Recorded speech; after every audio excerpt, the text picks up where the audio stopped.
This is not prey, but a hunter. But just one moment later, the situation changes. The hunt immediately becomes a reverse pursuit. The ruler becomes the target. And sometimes, the hunter vanishes right in its own hunt.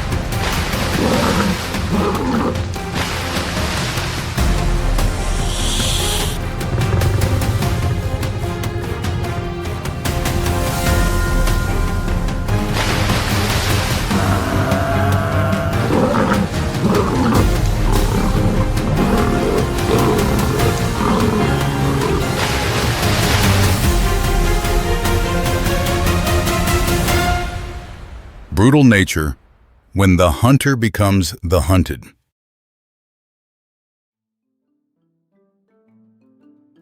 Dawn over the Serengeti paints the plains golden to the horizon. Air seemingly quiet, but beneath, every creature has begun moving.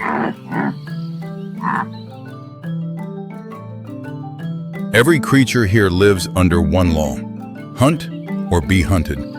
But that boundary isn't fixed, always changing with each moment. This morning, in an acacia tree amid grassland, a small bird nest hides in high branches. Two chicks, days old, huddled together, waiting for mother. But when mother bird is absent, a gap immediately appears. Another creature silently climbs from tree base up in absolute silence.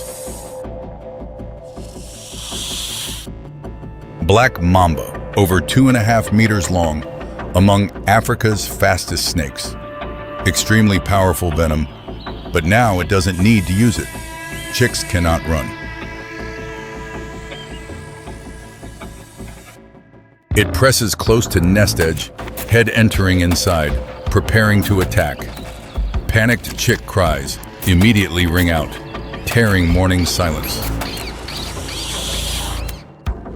That cry doesn't vanish into thin air. 50 meters away, a creature foraging immediately raises head. Mother secretary bird has heard her young.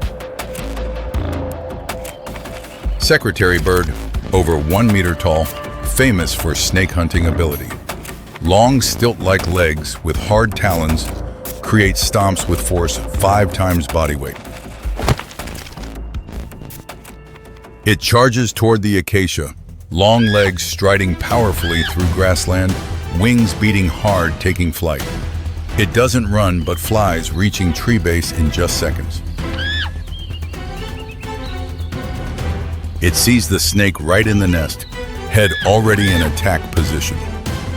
Mother bird doesn't hesitate, immediately lunging onto lower branches, closing in from above.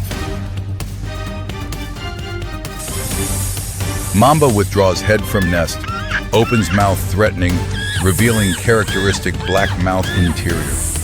But secretary bird doesn't back down.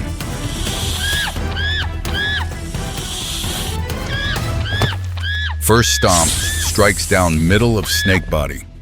Mamba writhes violently, coiling back, seeking chance to bite back. But mother bird withdraws leg faster. Mamba falls from branch, striking ground. Secretary bird lunges after, stomps several more times, confirming target motionless, then returns to check nest.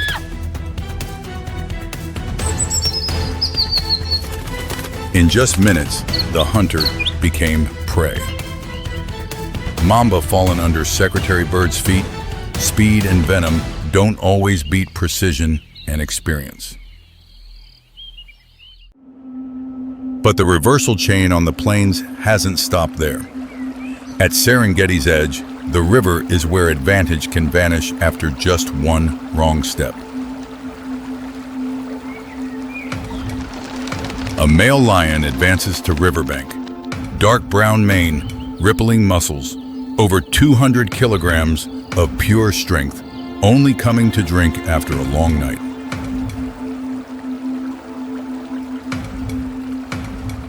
It lowers head, muzzle touches a river surface, slowly drinking water. Eyes half closed, vigilance decreases, a rare state for the plains apex. A few meters away, two pairs of eyes have already surfaced on water. Nile crocodile ambushed at bottom since early morning, waiting for prey to step into attack range. Water surface explodes. Crocodile lunges up, clamping tight on lion's muzzle, then pulling hard, underwater, where grassland king's advantage immediately vanishes. Lion roars, bites back at crocodile's mouth. Over 200 kilograms of muscle on land, resisting 500 kilograms pulling force underwater. Surrounding lions don't dare approach. Crocodile spins around. Death roll pulls lion's head underwater, when claws and large fangs nearly lose effect.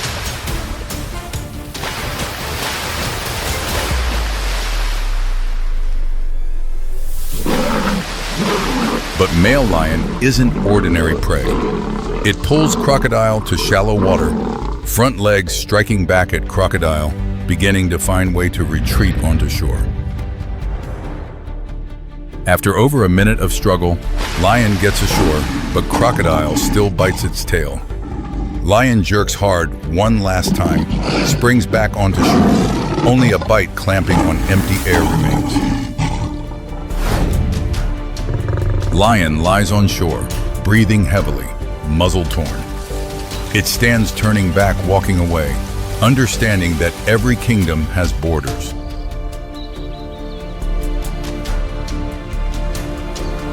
Underwater, crocodile silently sinks to bottom.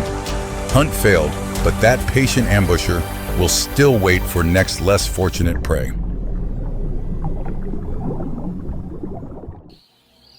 Male lion moves far from river.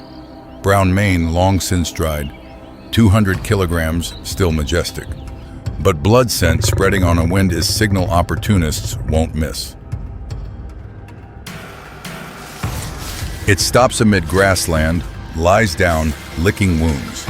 Pain still present, but cleaning is mandatory because infection can kill slower than fangs and claws.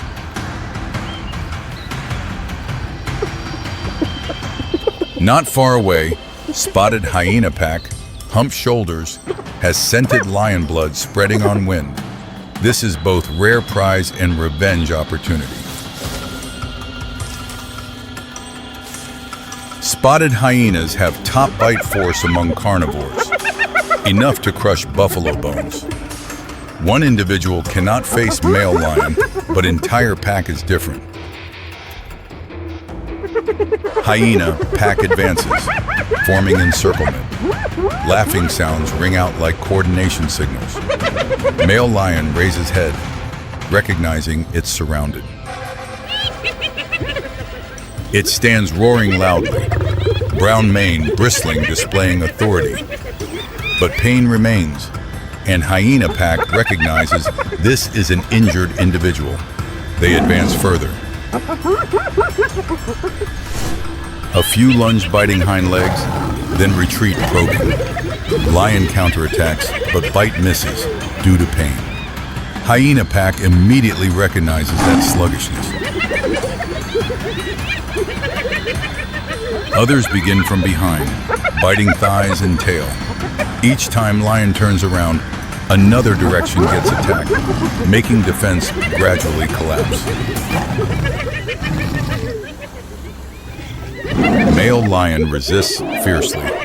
One swipe hurls hyena far away, but remaining ones continue tightening circle, taking turns biting, making it gradually exhaust.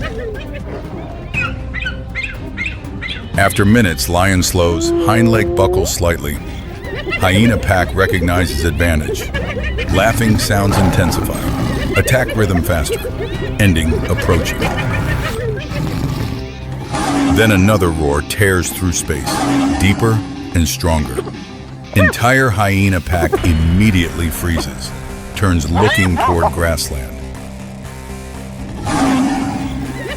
From afar, another male lion appears, larger and stronger, dark black mane.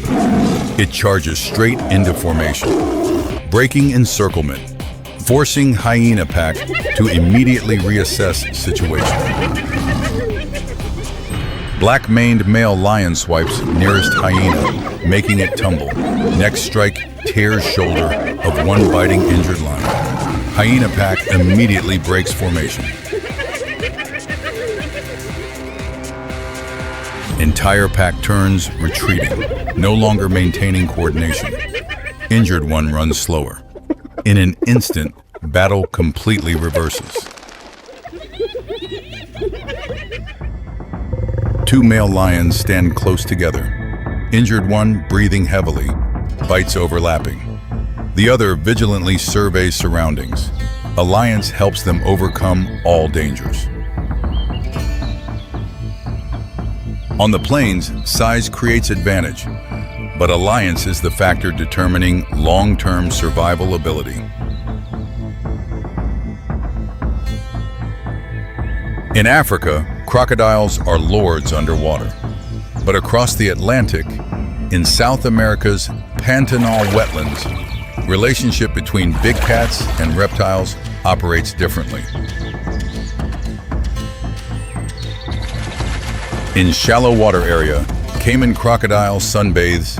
After meal, head and back protruding, in state of lost vigilance, it exposes weakness at skull apex. Above water's edge, on low overhanging branch, Jaguar is observing. This is big cat famous for hunting caiman, with skull-piercing bite from above.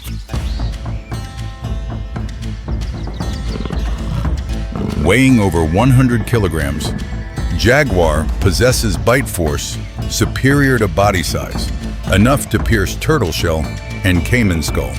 It doesn't need speed, only one precise strike. Jaguar doesn't jump from branch, but slides down to water's edge, walking underwater in absolute silence, closing on caiman in just meters. At 1 meter remaining, it compresses entire body, hind legs pressing deep into mud. Caiman still motionless, completely unaware of danger right above skull. Jaguar bursts from water surface, lunging onto prey's back and sinking jaws straight into skull apex, piercing through bone into brain. Caiman jerks once, then motionless. In just seconds, everything ends. Jaguar holds jaws tight to confirm prey, then drags heavy carcass, wading back through shallow water to high shore. In Africa, Nile crocodiles dominate water surface, where even lions must avoid. In South America, caiman faces cat that doesn't fear water, can be brought down by one precise strike. Dusk descends on 2 continents. In Serengeti, 2 male lions lie close together under tree canopy. In Pantanal, jaguar vanishes into forest. Each carries its own story.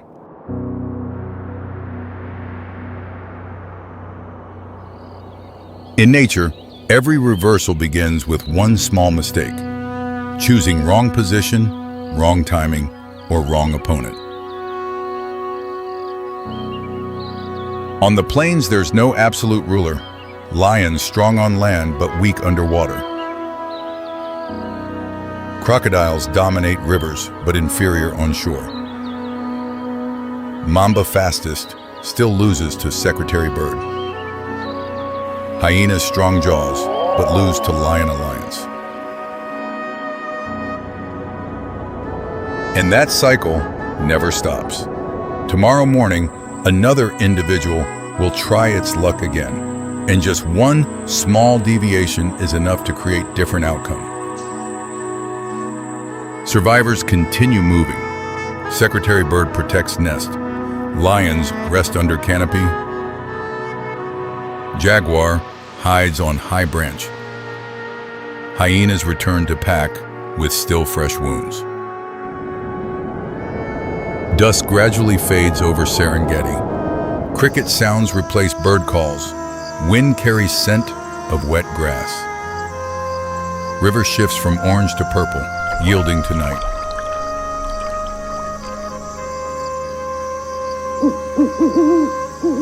Survivors prepare for darkness. Secretary bird guards young. Lions lie close together. Jaguar licks muzzle on high branch across the ocean. Wind gradually erases all traces. Ants clean bones. Water washes blood. Grass covers claw marks. When night falls, plains return to empty state. As last light leaves the Serengeti, plains whisper with thousand sounds of transition. In Africa or South America, the law unchanging. No absolute predator, only moments, positions, and mistakes enough to reverse everything.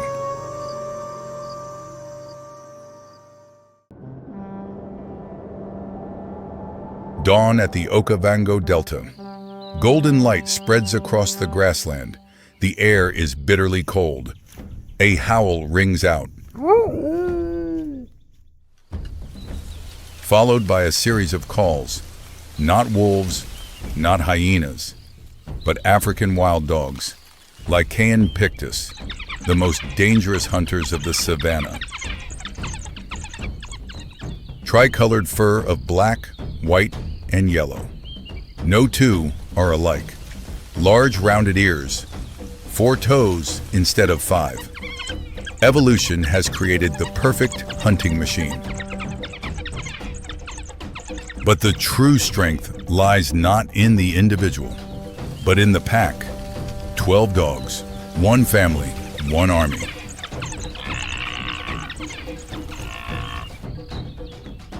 The Okavango Delta is the world's largest inland delta. 20,000 square kilometers of grassland and swamps. A paradise for herbivores. Thousands of antelope live here, hundreds of herds of buffalo, and they are all prey for wild dogs.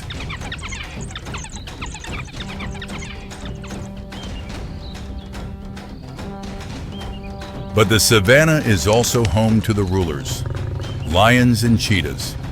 They are bigger, stronger, and see wild dogs as competitors. Wild dogs live in a fragile balance. Too close to lions, they are killed. Too far from the pack, they are isolated. Survival depends on unity. A wild dog pack has the highest hunting success rate in Africa, 80%, 3 times higher than lions. The secret lies in tactics.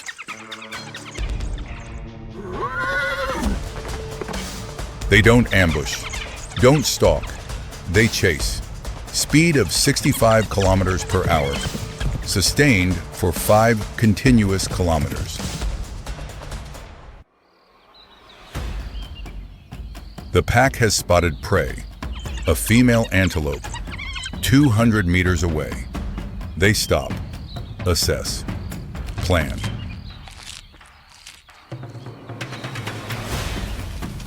The pack leader decides, a head nod, signal to begin. The pack splits up, 3 go left, 3 go right, 6 in the middle.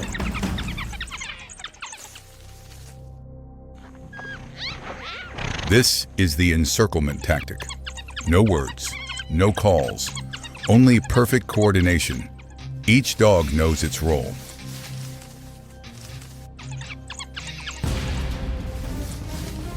The antelope detects danger, turns to run, but it's too late. The circle has closed. Every escape route is blocked.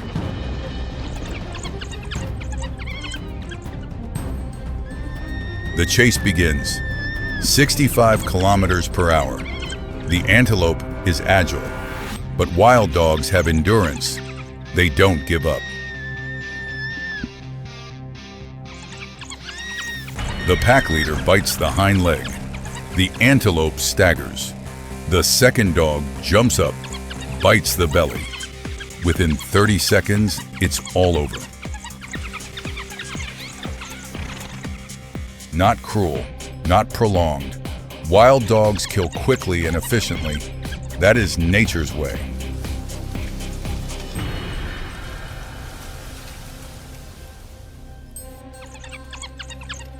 The entire pack eats together. No young competition, no conflict. Each has a share. The pups eat first. That is the rule. But pack strength is not only shown when hunting, but also when confronting those stronger. A lone male lion is approaching. 200 kilograms of muscle, jaws that crush bone.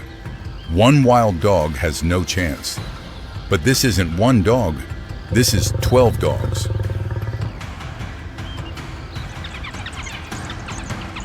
They don't run, don't surrender the food. The pack gathers, forms a circle facing outward, an ancient defensive tactic.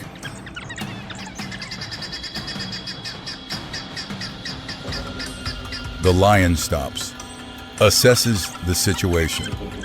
One is easy, but 12 united dogs are a real threat.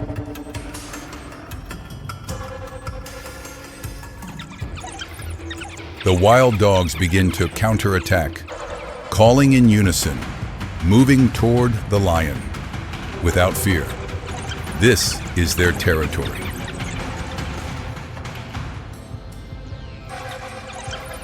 One jumps from the left, bites the hind leg.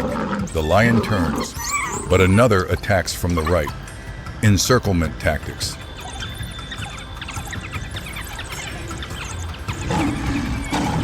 The lion tries to counterattack, but cannot deal with multiple directions at once. Each time it turns, another attacks from behind.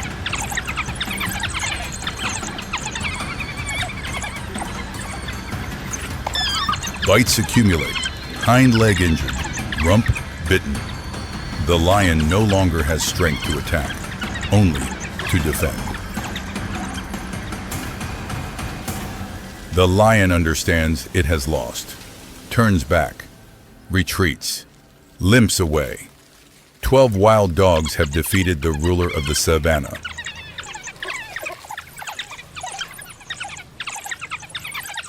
Not because they are stronger, but because they are more united.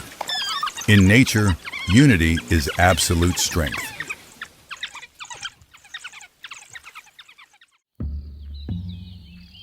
But pack strength is also the greatest weakness. A lone wild dog has no chance of survival. Today, a young one is about to learn this painful lesson. A young wild dog has strayed from the pack. Hunting instinct leads. It inadvertently wanders beyond the pack's range without noticing. A cheetah is lying in wait right there. The cheetah's eyes observe every movement of the young wild dog, alone and vulnerable.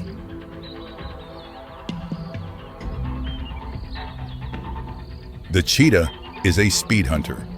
Its speed can reach 110 kilometers per hour, fastest on land. The young wild dog doesn't know danger lurks.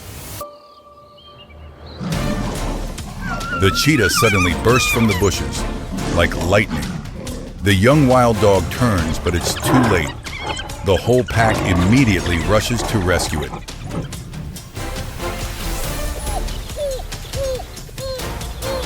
Within 5 seconds, it's all over. The cheetah's bite has ended the young wild dog's life.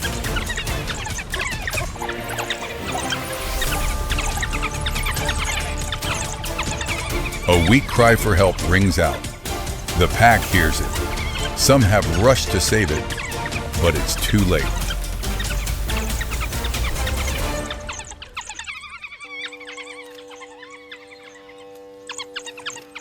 The wild dog pack can do nothing. The alpha calls out, a sorrowful cry. A member has been lost. In the natural world, every mistake has a price. Leaving the pack is a fatal mistake. The strength of wild dogs is the pack. Also, the reason for survival. A painful but clear lesson. Unity is strength. Isolation is death. The law of the savannah cannot be changed. Wild dogs have a complex social structure. An alpha pair leads. They are the parents of most pups. A tight family system. No power struggles, no internal fighting. Each has a clear role: hunting, defending, raising young. Perfect division of labor.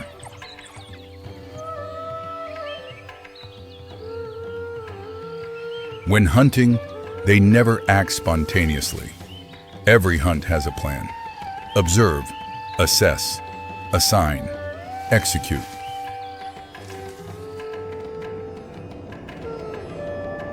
They hunt in early morning and late evening, when temperatures are lower. Better endurance. Prey more tired. Calculated strategy.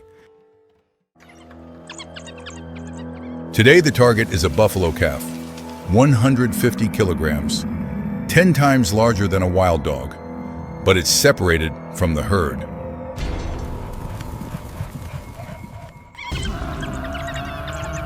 Five attack head-on, 7 surround from behind. The buffalo calf turns to run, but the escape route is cut off. The circle tightens.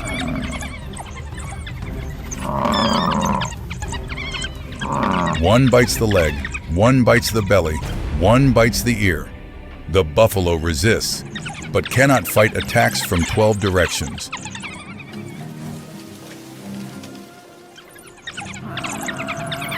Within 3 minutes, the hunt ends. Absolute efficiency, no injuries. That is the power of tactics and unity.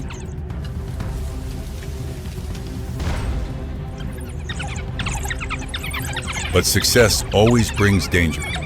The smell of blood spreads across the savannah, attracting other predators. A clan of hyenas is approaching. 20 hyenas, double the number of wild dogs. Each weighs twice as much as a wild dog. This is a serious threat.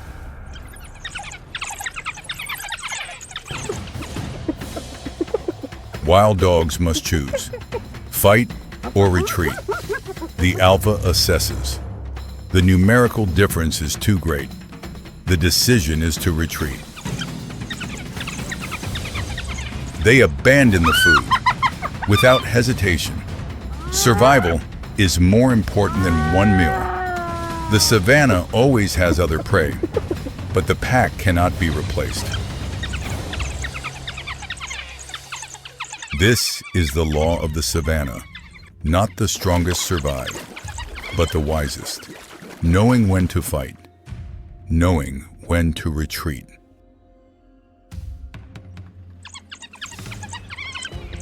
Wild dogs may lose food, but not lose members. In their world, the pack is everything.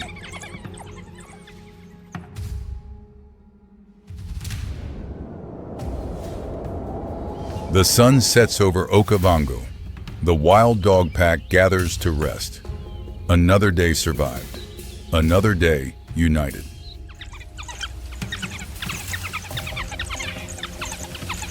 African wild dogs are one of the most threatened species. Only about 6,000 remain in the wild. Habitat loss, disease and human causes.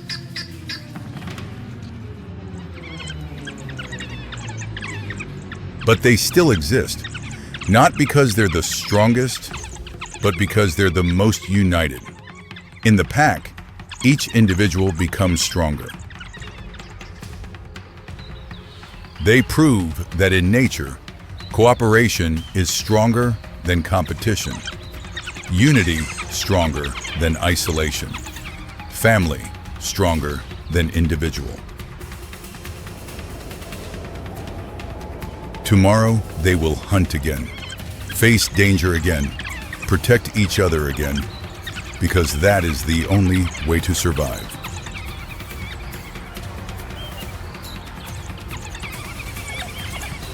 African wild dogs are not the largest hunters, not the fastest, but the most united, and that is their most powerful weapon.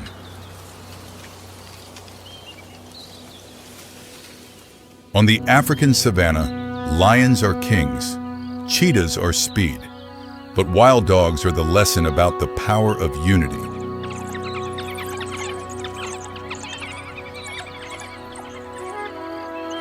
And that lesson extends beyond the savannah, reaches all living beings.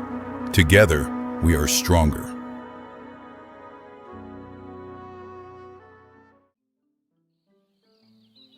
The African savannah stretches endlessly. Afternoon sun casts gold across dry grasslands. This is a place where survival demands special adaptation.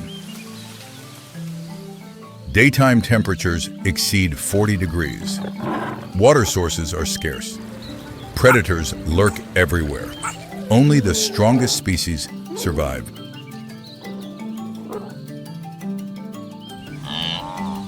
In this harsh land, many animal species have found ways to survive, running fast, stalking, or flying high.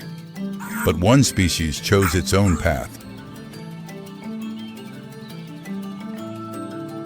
In a cool rock den, a small creature is resting, black and white fur sharply defined. This is the honey badger, one of the most extraordinary animals in Africa. Mellivora capensis is the scientific name of this species, close relatives of weasels and mongooses. When fully grown, they weigh about 12 kilograms and are 80 centimeters long. The distinctive black and white two-toned coat is very recognizable. Head, back, and tail are gray-white. Face, legs, and belly are jet black. This is a warning signal to enemies. Long, curved claws designed for digging, sharp teeth for effective tearing. The face, though small, displays unusual determination. Honey badgers are distributed widely throughout sub-Saharan Africa, from Senegal to Ethiopia, south to South Africa. Some individuals also live in India and the Middle East. Their habitat is diverse, from dry grasslands to sparse forests, from rocky areas to near deserts. The honey badger's adaptability far exceeds many other species. Life expectancy in the wild is about 7 to 8 years. In protected environments, they can live longer. Current numbers remaining in the wild have not been accurately recorded. The honey badger's most distinctive feature is its special skin layer. Skin nearly 6 millimeters thick, hard as armor. More importantly, it's very loose relative to the body. This skin structure allows honey badgers to twist flexibly even when bitten tightly. Honey badgers can immediately turn their heads to bite back.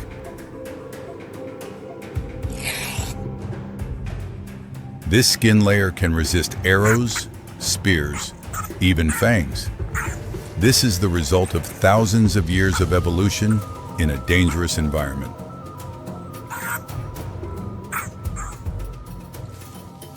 But the most special weapon is their extremely strong poison resistance.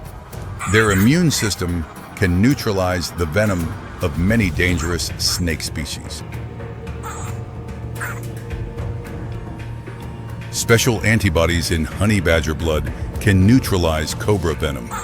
Even venom from mambas or puff adders has little effect on them.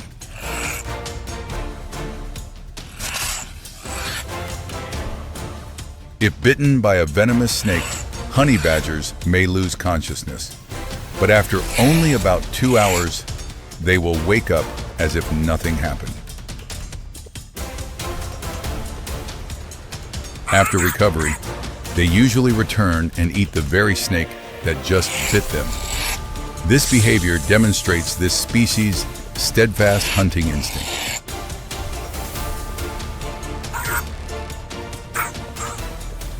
The honey badger's intelligence is also noteworthy. They are among the few wild animals that can use tools. Wood pieces, stones can all become implements. Observations have recorded honey badgers using tree branches as ladder steps to climb walls, piling dirt into mounds to climb over fences. This is a rare problem-solving ability. Many conservation areas struggle when trying to keep honey badgers within their grounds. They always find ways to escape. This species' persistence has virtually no limits. This behavior is not due to hyperactivity. This is a strong territorial instinct. Honey badgers need large spaces to live and search for food. Each individual can control territory up to 50 square kilometers wide. They move regularly within this range, never stopping too long in one place. Honey badgers are omnivores with an extremely diverse diet, from insects, reptiles, birds, eggs, to fruits and roots.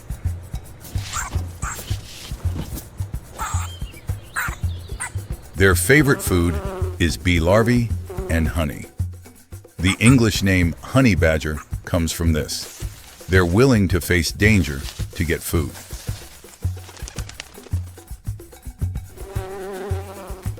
When discovering a beehive, honey badgers don't hesitate to attack. Thousands of stinging bees don't deter them. The thick skin layer protects effectively. They use powerful claws to break open the hive, then enjoy the larvae inside. Sometimes they eat even the adult bees.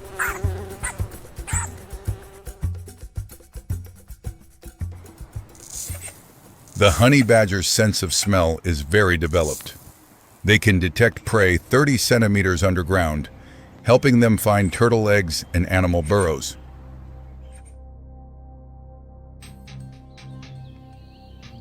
The honey badger's snake hunting skills are particularly notable. They actively seek out venomous snake species. Agile movements help them avoid fatal bites. A honey badger's bite to the snake's head usually causes instant death. Then, they eat the entire snake, including the head containing venom sacs. Honey badgers are active mainly at night and at dusk. Cool temperatures help them move easily. During hot days, they rest in rock dens or tree shade.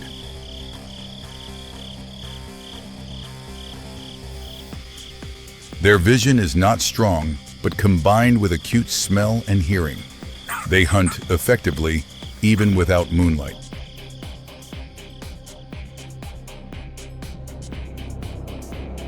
When not digging their own burrows, honey badgers often seize burrows of other animals. Foxes, mongooses, even porcupines can lose their homes to honey badgers. They charge into burrows, drive out the old owners, and occupy the space. This behavior demonstrates the species' strong character and energy conservation. In burrows, honey badgers will rest and reproduce. Young are usually born 1 to 2 per litter. Mothers nurse young for 12 months before they become independent. Despite their small size, honey badgers are famous for their extraordinary courage. They don't avoid any enemy, even the largest predators in Africa. Lions, leopards, hyenas have all tried to attack honey badgers, but the special skin layer and ferocity make them usually give up. Not worth the effort. When threatened, honey badgers emit high-pitched sounds and stand up to look bigger. They don't back down, even willing to charge and attack first.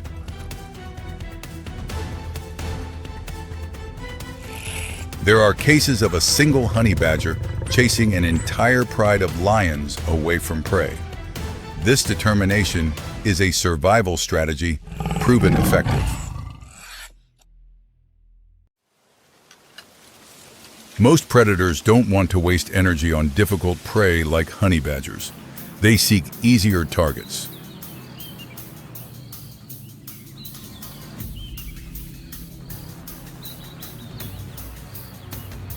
However, honey badgers are not without enemies. Giant pythons can strangle them. Eagles can catch inexperienced young.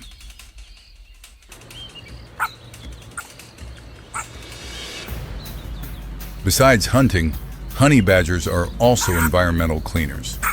They eat dead animal carcasses, helping control pests and clean up habitats.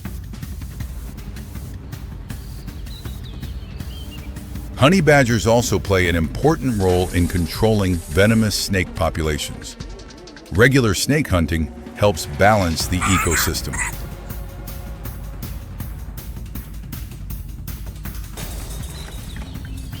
The honey badger's behavior of destroying beehives also has ecological effects.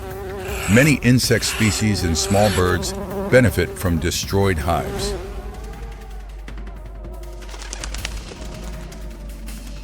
Special relationship with honey-guide birds. This bird will lead honey badgers to beehives. After honey badgers break the hive, birds eat the remaining beeswax. This is a rare symbiotic relationship in nature. Both species benefit. Birds get food, honey badgers find hives faster.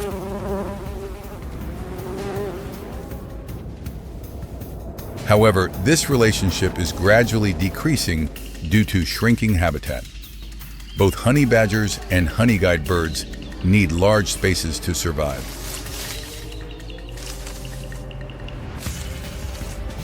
In the West, honey badgers have become cultural icons. The slogan, "Honey badger don't care," is famous everywhere. It represents an indomitable spirit. The honey badger's life philosophy inspires many people. Persistent, independent, unafraid of difficulties.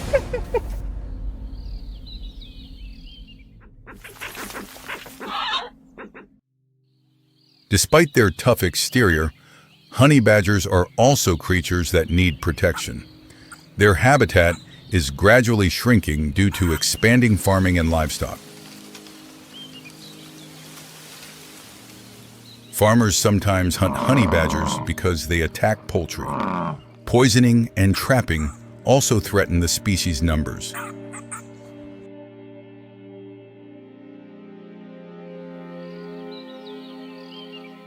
Climate change in 2026 also affects honey badgers. Prolonged drought and rising temperatures reduce food sources.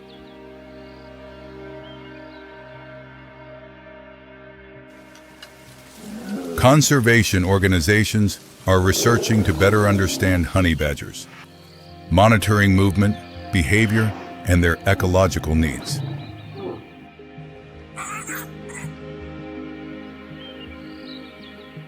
Community education helps people understand the honey badger's role and find solutions for peaceful coexistence between humans and wildlife.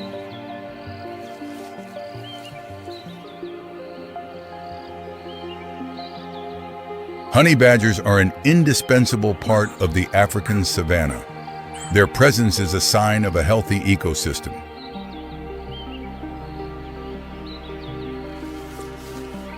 The honey badger's intelligence, strength, and courage are evidence of wonderful evolution, an enviable survivor.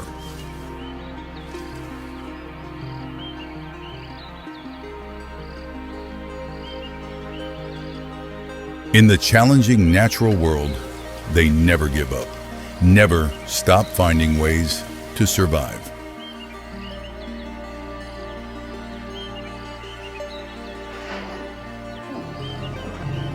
The honey badger's future depends on decisions to protect habitat, reduce conflict, and raise awareness.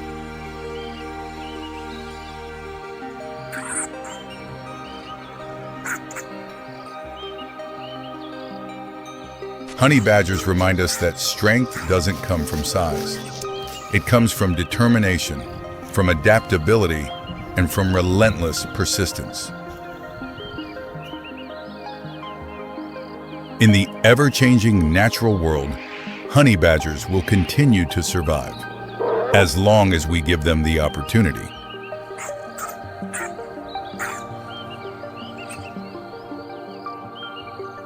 The honey badger walks through the savannah, unafraid, undeterred, because this is their world. Africa, a continent of extremes, where life and death intertwine with each season. The dry season is coming, and an entire world is about to change. For 6 months, rain nearly disappears. Temperatures exceed 40 degrees Celsius. Rivers once full are now reduced to mere puddles. This is the greatest survival challenge of the year. The savannah stretches thousands of square kilometers. This is home to over 1,000 species of mammals, from tiny creatures to giants. All depend on water. But water sources are depleting rapidly. And as the drought becomes severe, the line between life and death grows thinner than ever.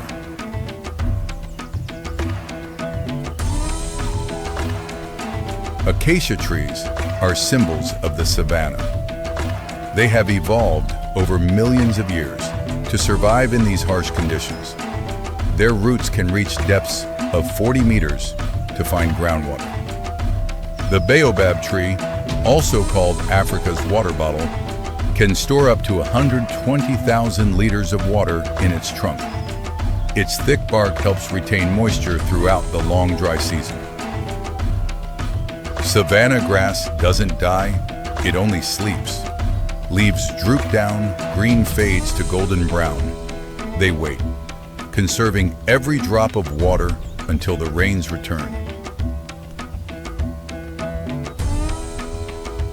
Some tree species even shed all their leaves to reduce water evaporation.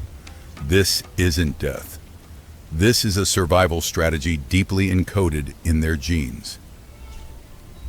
When water sources dry up, the world's greatest animal migration begins. Over 1.5 million wildebeest, Conocades taurinus, along with 250,000 zebras set off. They move by inherited instinct, following the direction of rain. An 800-kilometer journey. No map, no compass. Only intuition and collective memory passed down through generations. Wildebeest can smell rain from over 50 kilometers away. They can run at speeds of 80 km/h when necessary. But this journey demands enormous energy. Zebras are perfect companions. They eat different grass than wildebeest, reducing competition. Black and white stripes aren't just for camouflage, but also help regulate body temperature. Not everyone can migrate. The old, weak, or young fall behind. In nature, cruelty isn't intentional. It's simply reality. The African elephant, Loxodonta africana, is the largest land animal on Earth, weighing up to 6 tons. But their strength doesn't lie in size alone.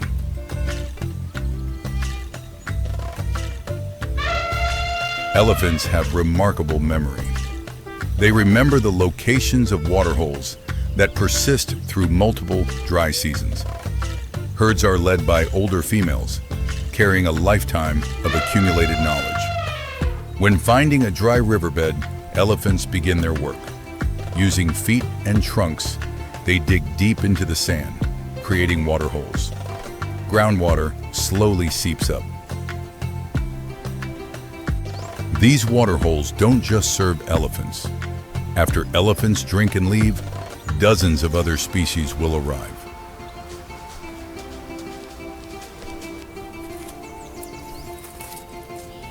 An adult elephant drinks up to 200 liters of water daily.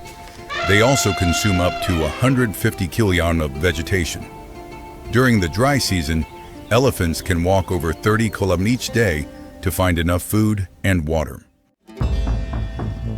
The dry season isn't a disaster for everyone. For carnivores, this is the best hunting season of the year. Scarce water sources become mandatory meeting points for prey. African lions, Panthera leo, are social hunters. Females work in groups, coordinating closely. Average weight 130-180 kilo. Maximum speed 80 km/h in short bursts. They choose positions near water sources, lying still in the shade. Patient, unhurried, waiting for prey exhausted and off guard after days without water. An ambush unfolds in a flash, from stillness to motion in mere seconds. Antelopes react immediately, but not always fast enough. Lions' success rate is only about 30%, but during the dry season, this number increases significantly. This isn't cruelty. This is nature's way of maintaining balance. The cheetah, Zachanonyx jubatus, chooses a different strategy. They hunt during the day, relying on speed. Fastest among land animals, reaching 110 km/h in just 3 seconds. Unlike lions, cheetahs hunt alone. They target young or smaller animals. Their bodies are designed for speed, not strength. The chase ends in 20 to 30 seconds. Cheetahs use non-retractable claws to increase ground grip. Long tails balance the body when changing direction at high speed. After catching prey, cheetahs must eat quickly. They're too small to defend food from lions, hyenas, or vultures, usually only 30 minutes before being robbed. The last remaining pools are now packed with crocodiles. Nile crocodiles, Crocodilus niloticus. They've existed since dinosaur times. As water recedes, crocodiles concentrate more densely. They can survive months without eating thanks to slow metabolism. Heart rate drops to just 2 to 3 beats per minute. But they remain alert. Every animal coming to drink is an opportunity. Crocodiles have the strongest bite force in the animal kingdom, up to 2,200 kilo per square centimeter.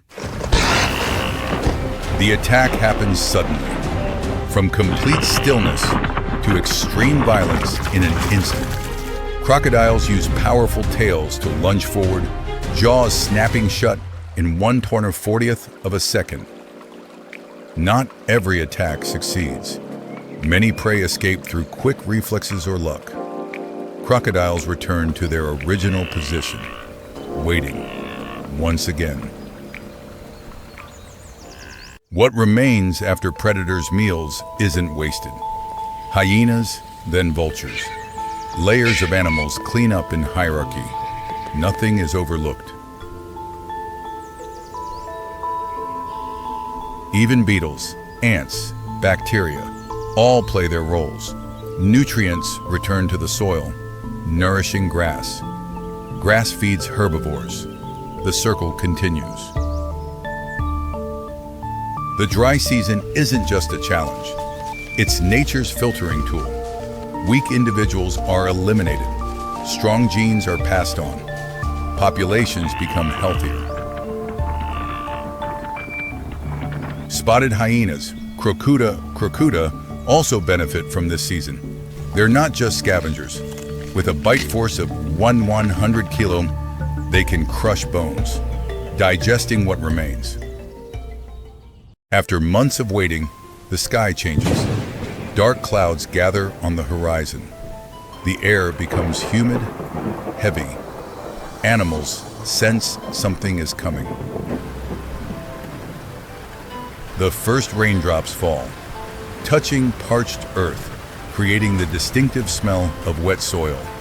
This smell has a scientific name, petrichor, the scent of life returning. Within hours, the landscape transforms. Cracks in the ground are filled, puddles form, small streams flow again. The savannah drinks deeply, quenching its long-held thirst. Animals react immediately. Antelopes leap and dance in the rain. Even lions show excitement. Everything seems to breathe a sigh of relief.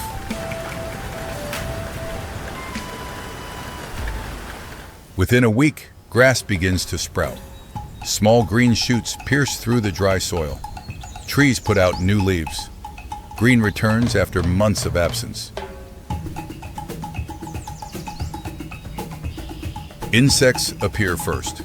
Butterflies, dragonflies. They come to lay eggs.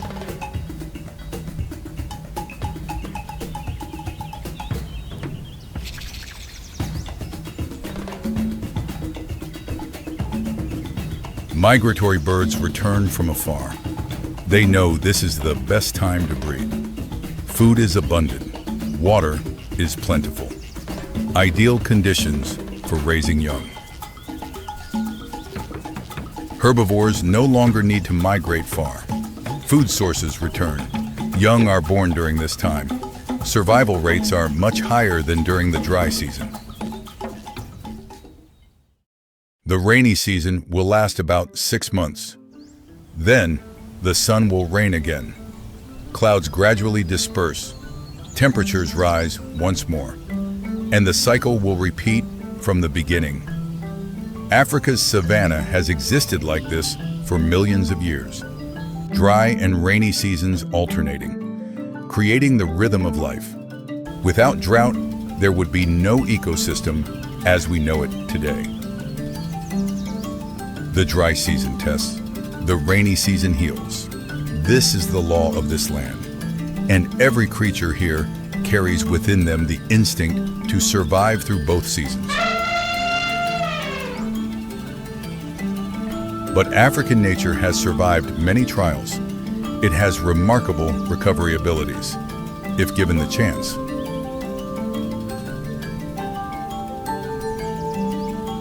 Each dry season remains a challenge, but it's also testament to powerful vitality, resilience, nature's extraordinary adaptability. These stories aren't just about animals. They're about life, about the ability to survive, about how everything in nature is deeply interconnected. Africa's savanna, where each dry season brings challenges, each rainy season brings hope, and the circle of life continues to turn. When the dry season comes, the question isn't who survives, but how everything coexists in a perfect system, sculpted by millions of years of evolution. And the answer lies right before our eyes, in every creature, in every action, in every beat of the wild heart, savage Africa, where life never stops fighting. The African savanna stretches beneath the deep blue sky. Early morning sunlight casts gold across dry grasslands. Here, life is not solitary. African elephants wander through grasslands. Zebras move in lines. Wildebeest stop to observe, each species seeking its own.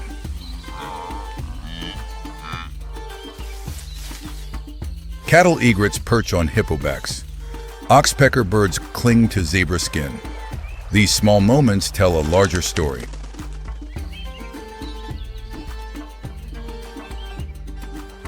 This is where survival is not simply competition. This is the savannah of cooperation, where boundaries between allies and rivals blur.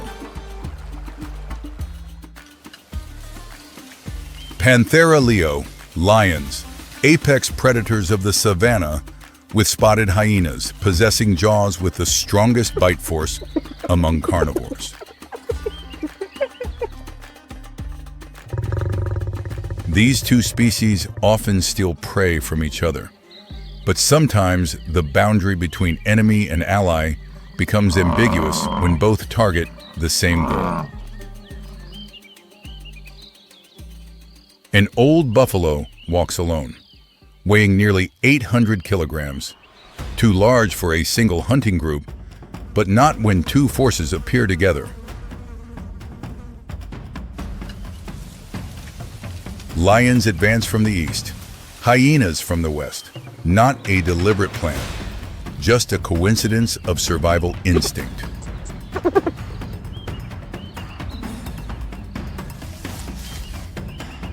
The buffalo turns when seeing lions, but behind are hyenas. Two fronts form without anyone's arrangement. Pressure from both sides slows the prey. Lions charge first. Buffalo counterattacks with horns. Hyenas block escape routes. No one gives orders, but the result is unexpected cooperation. The buffalo falls. Lions claim the larger portion. Hyenas wait and pick up what remains. No one wins completely. Both have food thanks to each other's presence. This is not friendship, just survival calculation. In the savannah, the boundary between competition and cooperation is always flexible, depending on circumstances. Buphagus africanus, oxpecker birds, small birds weighing only 50 grams, but their role is far from small in the ecosystem. They find food on the skin of large herbivores, ticks, fleas, parasites. Each day, one bird can eat hundreds of parasites.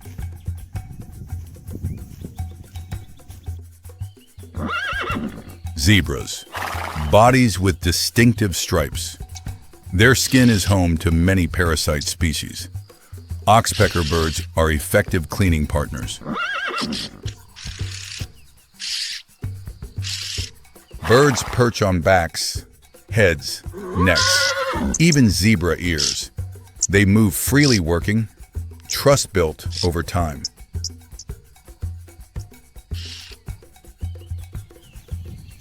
Wildebeest.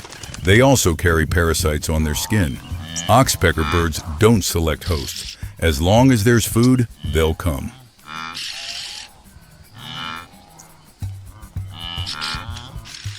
This relationship is not one way. Birds get regular meals. Herbivores reduce parasite burden. Fewer parasites means better health. Sometimes birds also peck into wounds to drink blood. This behavior can cause pain, but host animals still accept it because overall benefits are greater. This is symbiosis. Two species both benefit. No one suffers loss. The savannah operates thanks to small relationships like these. Fork-tailed drongos, intelligent birds with developed brains. They live in the savannah and know how to observe their surroundings.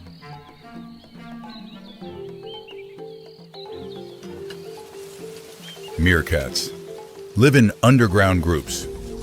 During the day, they surface to find insects, scorpions, spiders, small lizards, main food sources. Drongo birds often perch high. From there, they see predators first: eagles, cobras, wildcats. When danger appears, drongos call warnings. Meerkats hear and run into burrows immediately. Many times, birds save meerkat groups from real danger. This relationship builds trust over time. But drongo birds learn something. Trust can be exploited. When meerkats are eating a large beetle, drongos emit false alarm signals. Meerkats panic, abandon food, and run underground. Drongos immediately fly down, take the prey meerkats left behind, fly up trees, and eat in peace. This is deception in nature. Drongo birds don't warn falsely every time. About 25% of their calls are fake, enough so meerkats still trust most of the time. They maintain balance between real cooperation and selective deception. This is evolutionary intelligence.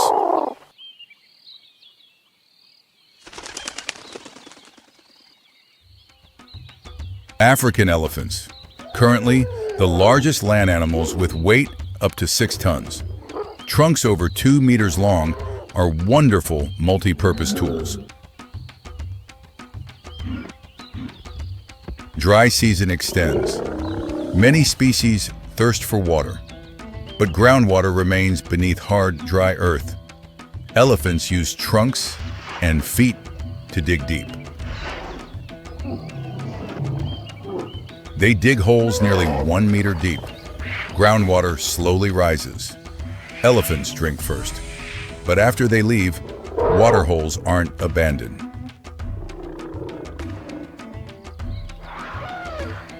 Zebras return. Wildebeest also come. All drink from holes elephants created. No one drives anyone away.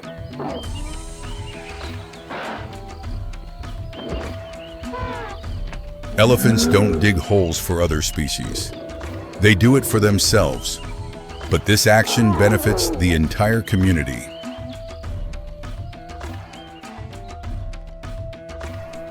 Elephants also break down trees to create pathways. Fallen trees open space. Sunlight shines down. New grass grows. Small herbivores have new food.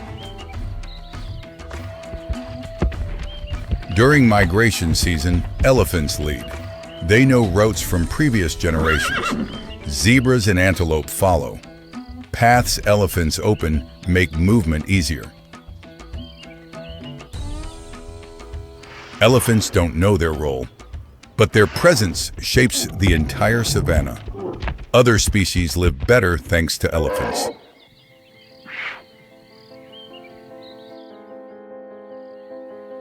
Cattle egrets and great egrets. Small hunting birds often fly low, searching for insects, but tall grass obscures prey.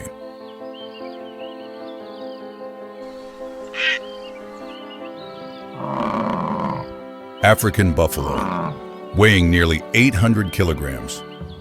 When they move through grasslands, each footstep shakes surrounding ground.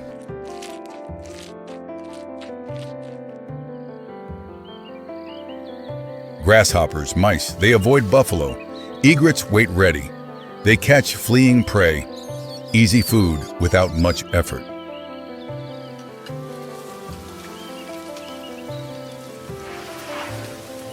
African elephants also create similar opportunities. Massive bodies disturb many small creatures when moving. Egrets follow closely at elephant feet. Sometimes egrets wait for opportunities. When elephants stop to eat grass, helping cattle egrets catch prey around elephant feet. Elephants and buffalo aren't bothered. Birds don't eat their food, don't cause pain. Simply travel together. Neutral but beneficial relationship. Egrets conserve energy, don't have to clear grass themselves to find prey. Large animals do that work. Birds just wait and harvest. Survival efficiency increases. During rainy season, when insects are plentiful, egrets can hunt independently. But dry season, food sources scarce. Following large animals becomes survival strategy. The savannah is not just where the strong survive. It's a place of connection. Every species has a role. Every behavior creates ripples in the ecosystem. Lions and hyenas are never friends, but sometimes they both benefit from each other's presence. The boundary between rival and the ally constantly changes. Small birds live thanks to large species, not through parasitism, not through exploitation, simply understanding how the system operates and finding their position within it. Elephants shape the landscape, create water sources, open pathways, not from kindness, just living by instinct. But the entire savannah benefits from their actions. Meerkats learn to trust drongo birds, but also learn to doubt. This is a complex psychological game.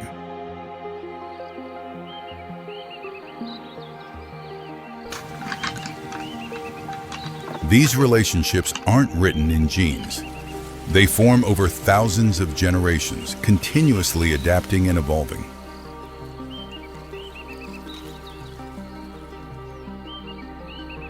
Each species finds the most efficient way to survive.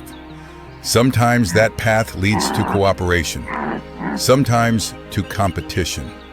The savannah accepts both. No species dominates completely.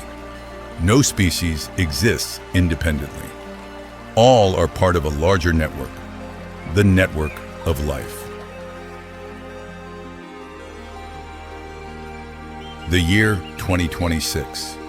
The African savannah faces new challenges. Climate changes faster.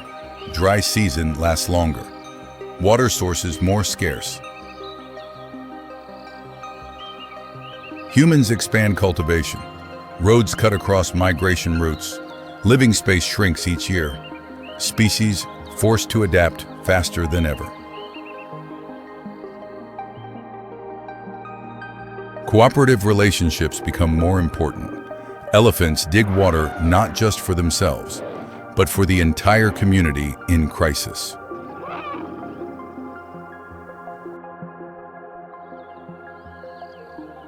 Conservation organizations are creating migration corridors, protecting water sources, reducing human-wildlife conflict. But the future depends on many people's actions. The savannah teaches us an important lesson. Survival is not just individual strength, but the ability to connect, adapt, and coexist. Lions and hyenas, birds and elephants, meerkats and drongos. Small stories create the big picture, a picture of life continuing across the vast savannah.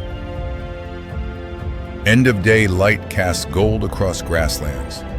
Each species prepares for approaching night. Tomorrow, they'll search again, interact again, survive together again. The African savannah, where the boundary between competition and cooperation constantly changes, where every species matters, and where life finds ways to continue every day. In the heart of Africa, where morning light touches ancient tree canopies, nature is not just a survival battle, it's also an exquisite drama of adaptation. Strange behaviors, unexpected alliances, tactics that science still cannot fully decode.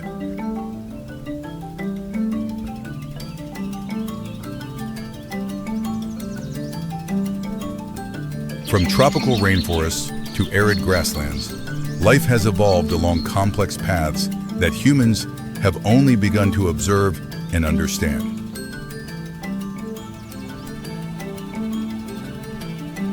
These are stories about intelligence, about perseverance, and about secrets that wild nature still silently keeps.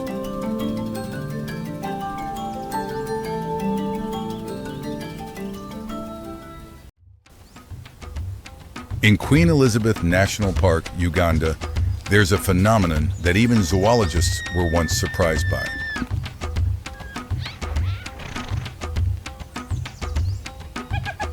Lions, Panthera leo, the species we know as ground dominators. But here, they climb trees.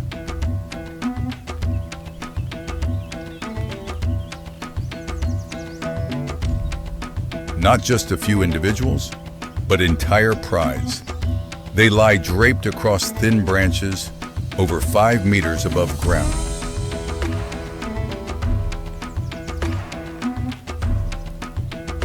For an adult lion weighing nearly 200 kilograms, this is abnormal behavior.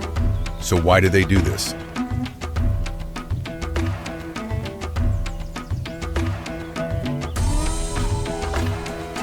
The first reason is to avoid tsetse flies and blood-sucking insects. Up high, the wind blows cooler, and there are fewer insects.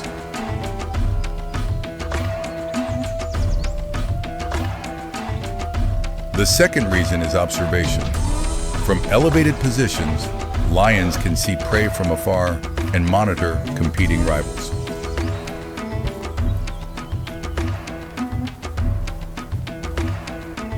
And the third reason is cultural adaptation. Lion cubs learn this behavior from their mothers. This is knowledge passed through generations. Not all lions can do this. Only individuals in Ishasha. The environment has shaped this unique behavior.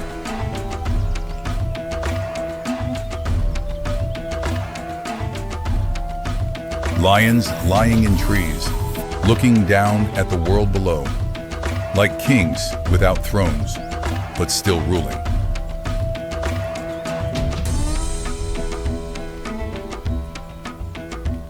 This is proof that even species that have dominated for millions of years can still change to survive.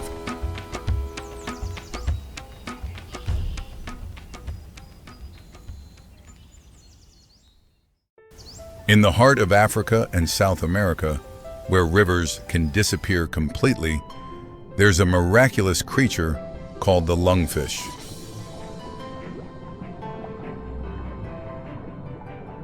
Lungfish, Protopterus annectans, have existed for over 400 million years.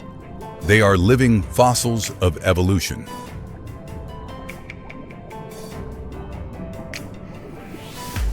When dry season comes and water depletes, most fish species will die. But lungfish have a different strategy.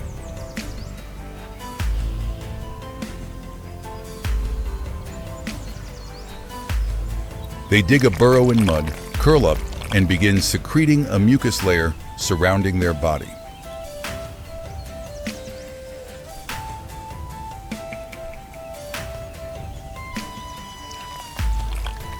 This mucus layer dries to form a protective cocoon. Inside, lungfish switch to breathing with lungs instead of gills.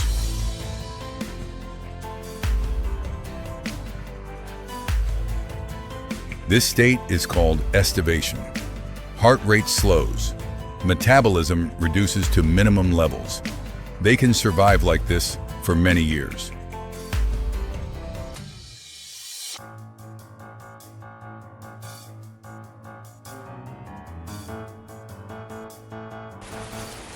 When rainwater returns, the first drops seep into the cocoon. Lungfish begin to wake. The mucus layer dissolves.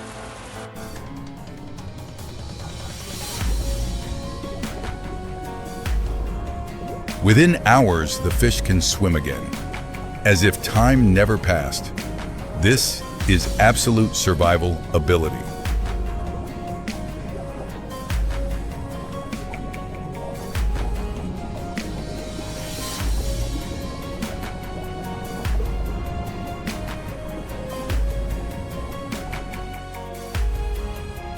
proof that life can exist even in the harshest conditions.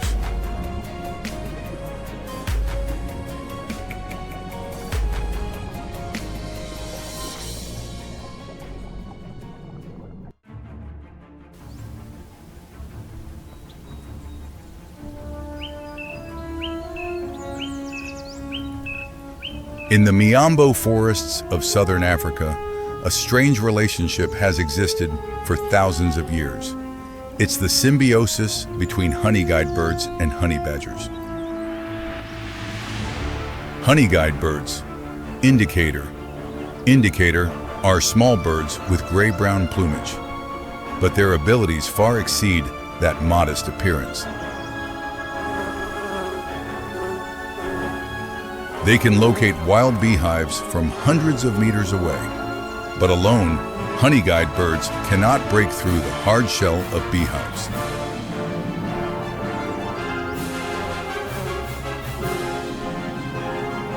And this is when the companion appears. Honey badger, Mellivora capensis, one of the most fearless animals on the planet.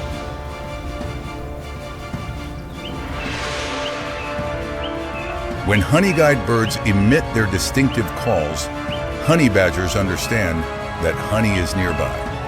An alliance begins.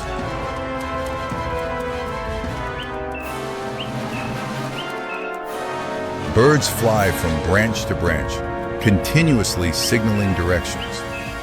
Below, honey badgers silently follow, each step slow and patient.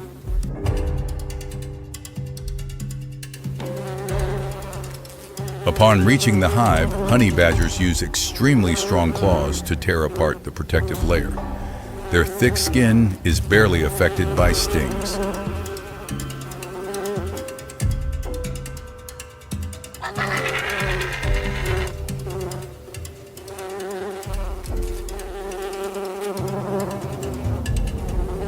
Honey badgers take the honey and larvae.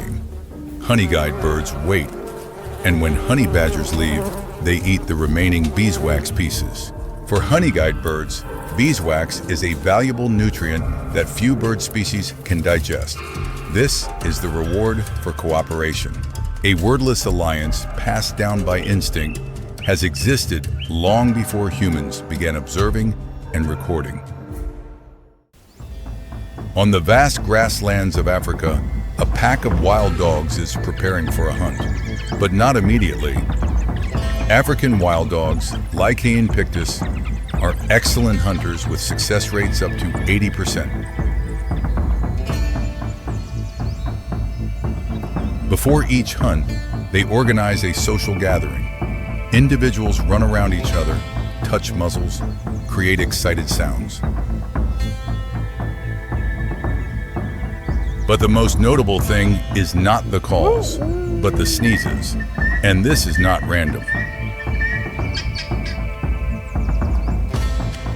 Researchers have discovered that wild dogs use sneezing as a form of voting, nature's referendum. This is clear evidence of an organized society where decisions don't come from a single individual, but are formed by the collective.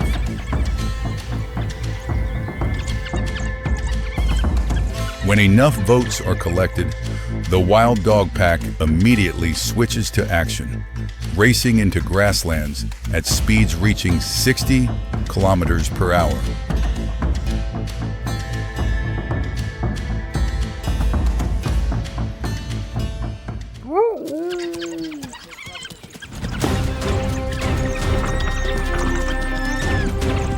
Their target is impala antelope. The chase lasts many minutes, requiring precise and synchronized coordination.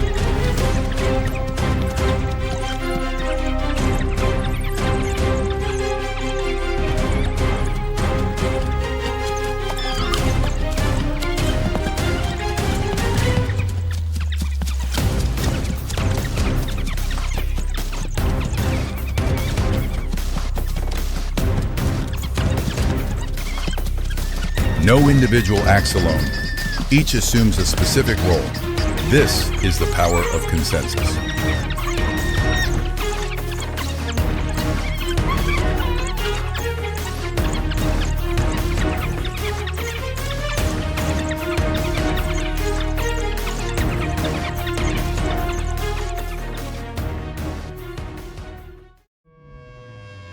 Beneath murky water, a crocodile appears like a harmless piece of rotting wood. Perfect camouflage art helps it disappear completely before prey's eyes.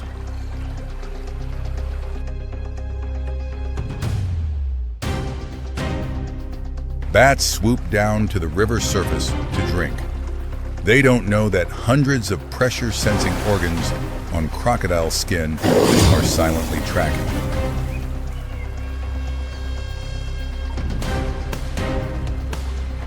An explosive strike. The crocodile lunges at 12 meters per second, utilizing jaw force of thousands of PSI to finish the target in an instant. The life-death boundary just established through a perfect ambush. The river quiets again, continuing to conceal the assassin beneath the duckweed layer. From unexpected alliances to extraordinary survival tactics, wild nature never stops surprising.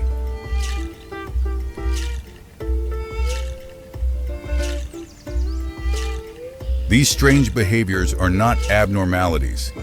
They are evidence of adaptation, of intelligence, of the will to live.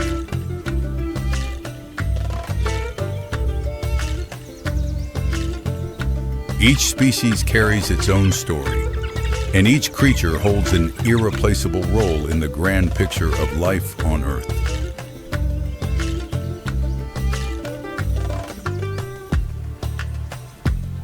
But by 2026, many of these natural behaviors are gradually disappearing as habitats increasingly shrink.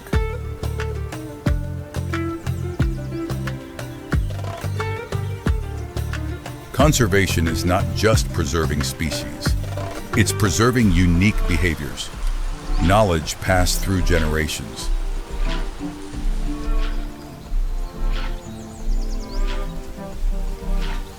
Because when a species disappears, we don't just lose a creature, we lose the secrets that nature is still trying to tell.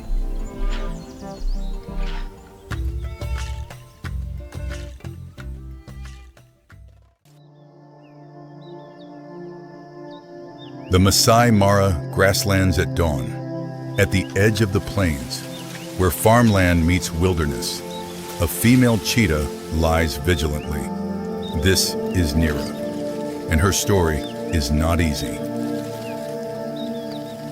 Nearby, two small cheetahs are playing in the tall grass. This is all that remains of the litter of 6 that Nira gave birth to 3 months ago. The other 4 are dead, 1 killed by hyenas, 2 attacked by lions, 1 snatched by an eagle while Nira was hunting. This isn't an exception. This is the reality of cheetahs. This is a story of survival at the edge, about a lone mother raising cubs in a world that has shrunk 90%, racing against time. Cheetahs are completely different from leopards. Solid black spots instead of rosettes, non-retractable claws like cleats, and a long tail like a balance beam.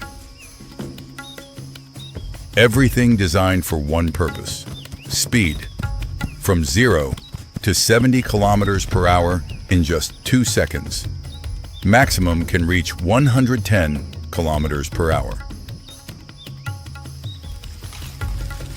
Therefore, the body weighs only 50 kilograms, not strong enough to climb trees or fight larger carnivores. Cheetahs are the weakest among large predators. Nira knows this better than anyone. Every day she must move her 2 cubs to new hiding places. Lions and hyenas are always lurking, searching for cheetah cubs to kill. When she needs to call her cubs, Nira emits a special bird-like call. This call doesn't attract the attention of other predators, but the cubs can still hear clearly. But the biggest challenge isn't protecting the cubs, it's feeding them. Nira must hunt every day, each hunt lasting an average of only 20 seconds before she's exhausted. If she fails 3 or 4 times in a row, Nira and her cubs will starve. And starvation means weaker, slower, easier to attack. And this is the death spiral. This morning, Nira spots a young gazelle antelope grazing 300 meters away. Perfect prey, small, weak, separated from the herd.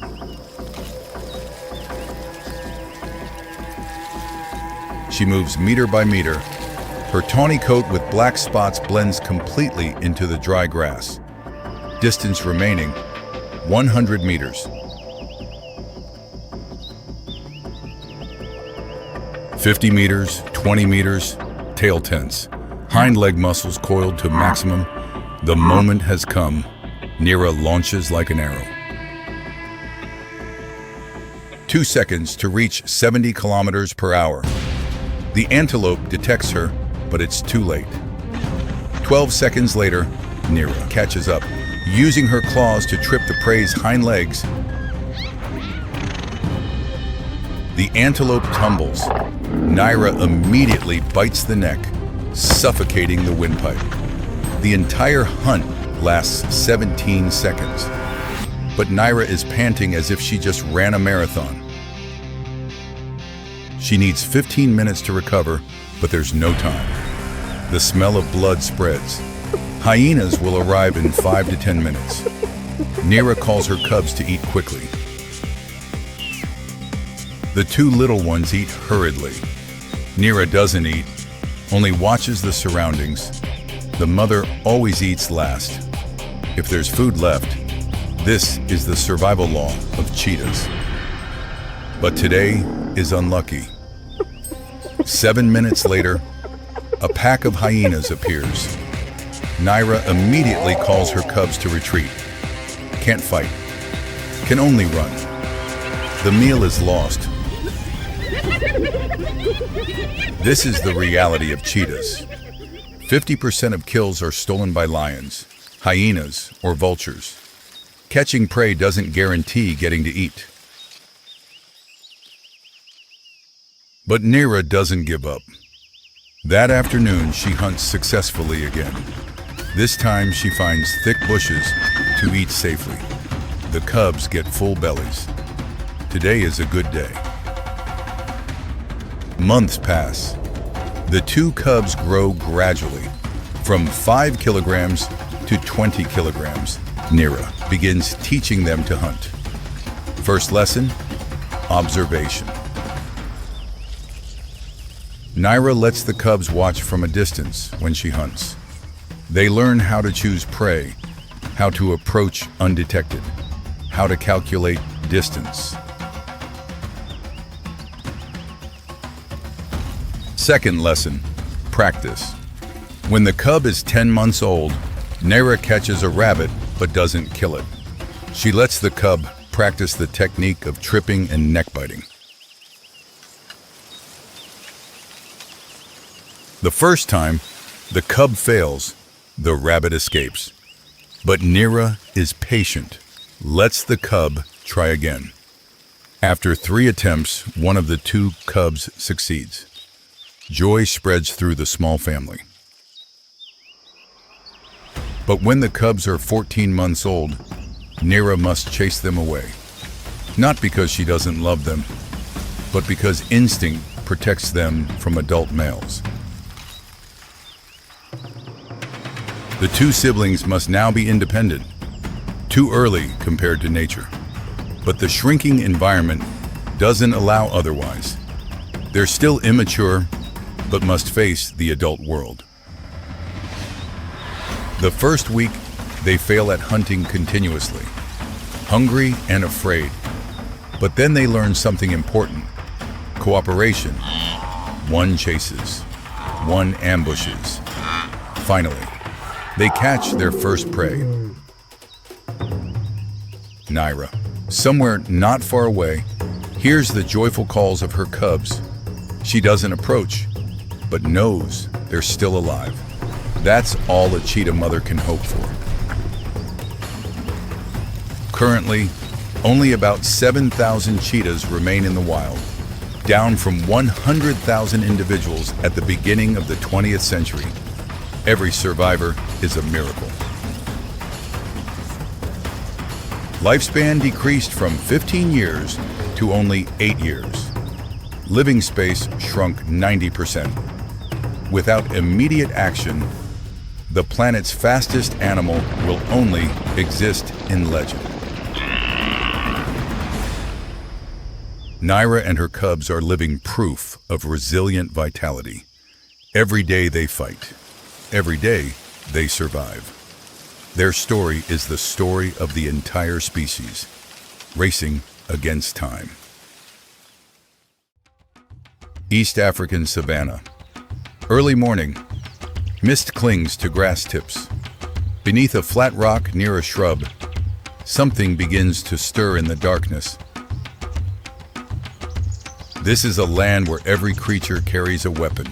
Fangs, claws, speed, mass, and sometimes the smallest weapon is the most dangerous. And among all venomous species in Africa, there's one that even lions cannot completely ignore when they appear on the same ground.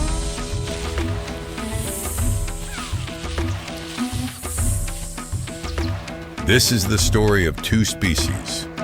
One dominates through strength and numbers. One dominates through speed and venom. And what happens when they meet?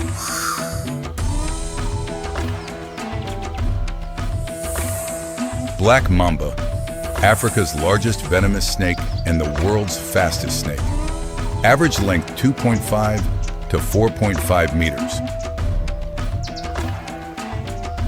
The name black mamba doesn't come from scale color. Their scales are actually grayish-green to olive brown. The name comes from the pitch-black color inside the mouth, which they display when threatened. Black mamba movement speed reaches 19 to 20 kilometers per hour on the ground. This is the highest speed of any snake species on the planet. Black mamba venom is a mixture of neurotoxins and cardiotoxins, attacking both nervous and cardiovascular systems simultaneously, with a mortality rate near 100% within 7 to 15 hours. In a single bite, a black mamba can inject 100 to 400 milligrams of venom, while the lethal dose requires only about 10 to 15 milligrams. Black mambas don't actively hunt large animals. They eat mainly rats, small birds, and lizards. However, when threatened, they don't flee, but face threats directly. When cornered, a black mamba raises the front third of its body off the ground, opens its mouth, displaying the black interior. This is the final warning before attack. In a confrontation, black mambas can bite repeatedly multiple times rather than just once before retreating. This is a distinct difference from many other venomous snakes. Black mambas inhabit open ground, sparse shrubland, and forest edges, also where lions often rest during the day, causing the two species' territories to naturally overlap. Lions don't actively seek snakes. However, the two species still encounter each other because they share living space. One misplaced step, a snake awakened, and that's enough. Midday, a lion lies resting beside an acacia trunk, less than 2 meters away. A black mamba emerges from a rock crevice to bask in the sun. The lion stands. This isn't fear, but a snake avoidance reflex deeply embedded in the nervous systems of many large mammals. The black mamba raises its head, displays its black mouth. body coiled lightly behind the head, ready. It doesn't slither away. It stands its ground, appearing much larger. The lion stands still, observing, not advancing, not retreating. In lion prides, the mamba is a species that young ones learn to avoid very early. After a few minutes, the black mamba begins slithering in another direction, not hurried, not panicked, simply choosing to leave on its own terms. The lion doesn't pursue or attack. In nature, a confrontation ending without casualties is the optimal outcome for both.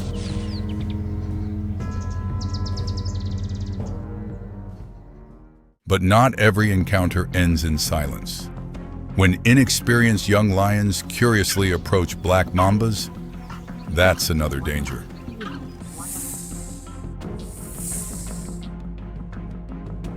Lion cubs don't yet understand the black mamba's warning signals. They advance step by step, crossing the safety threshold without realizing the risk.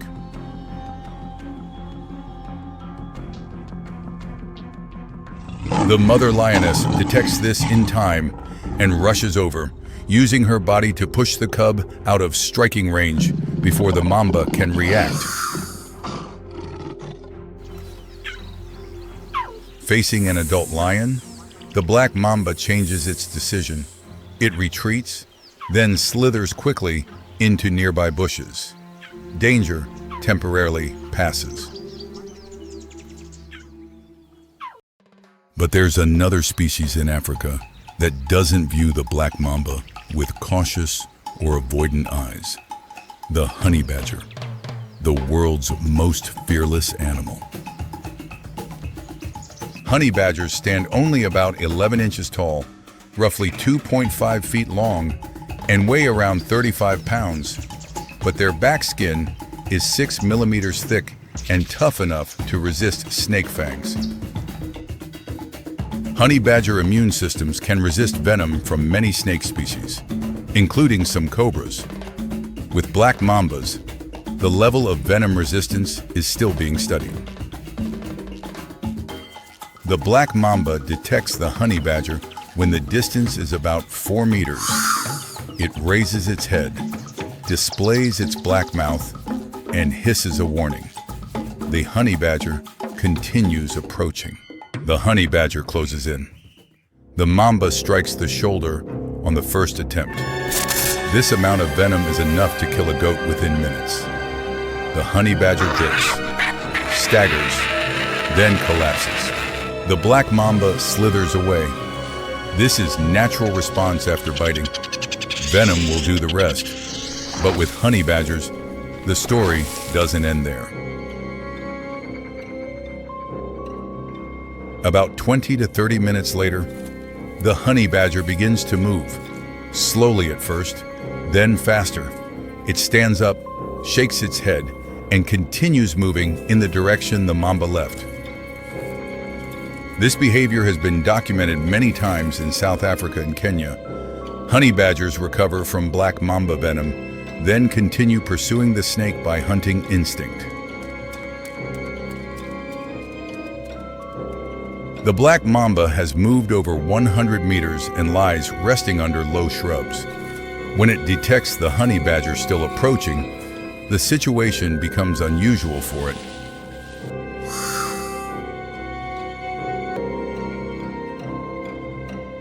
The mamba bites a second time when the honey badger closes in, this time hitting the neck area. The honey badger falls again. The snake immediately climbs a nearby low tree.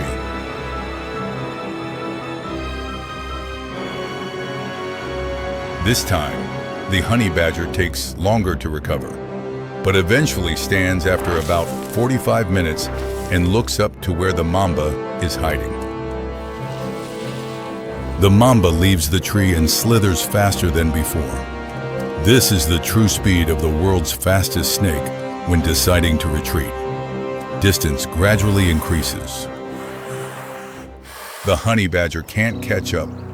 It stops, sniffs the air, then turns in another direction. No clear winner.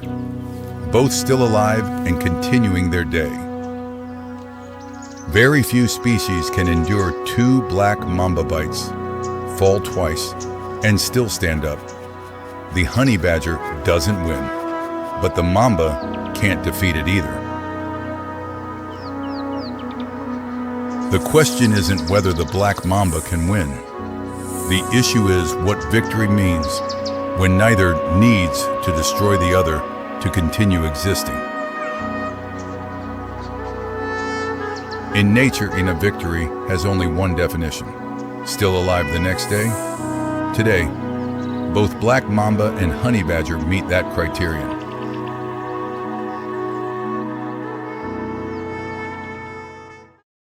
Black mambas are distributed across over 20 sub-Saharan African countries. They're not yet critically endangered, but habitat loss and killing out of fear are shrinking their range. In most encounters between humans and black mambas, snakes choose to escape first. They only attack when there's no escape route.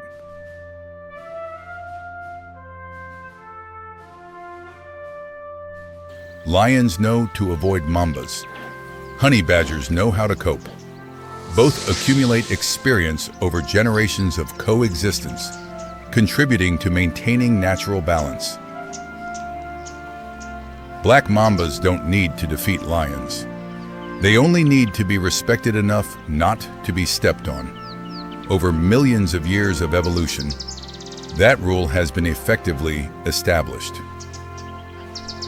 Evening descends on the savannah. The black mamba slithers back to its familiar resting spot beneath the flat rock where it left this morning. The circle of one day closes. In darkness beneath the rock, the mamba coils. Body temperature drops with the surrounding ground. Nervous system gradually shifting to resting state, awaiting the light of a new day. Black mambas aren't Africa's most dangerous species by actual statistics. Crocodiles, hippos, and even mosquitoes cause more deaths each year. Venom isn't a tool of conquest, but a means of survival.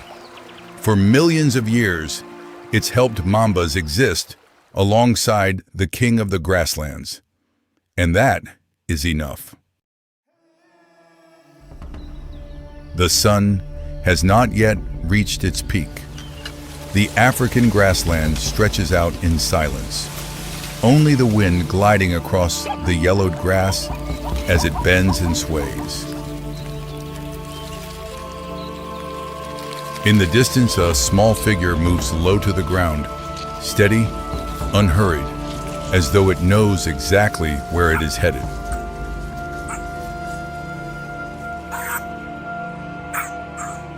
This is the morning of the animal known as the fearless one. On this savannah, very few creatures dare to hunt alone in broad daylight.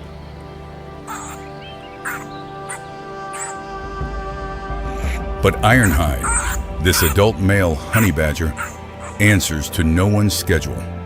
It moves by its own rules and its own will. The honey badger is a small carnivore belonging to the family Mustelidae, widely distributed from sub-Saharan Africa to the Indian subcontinent.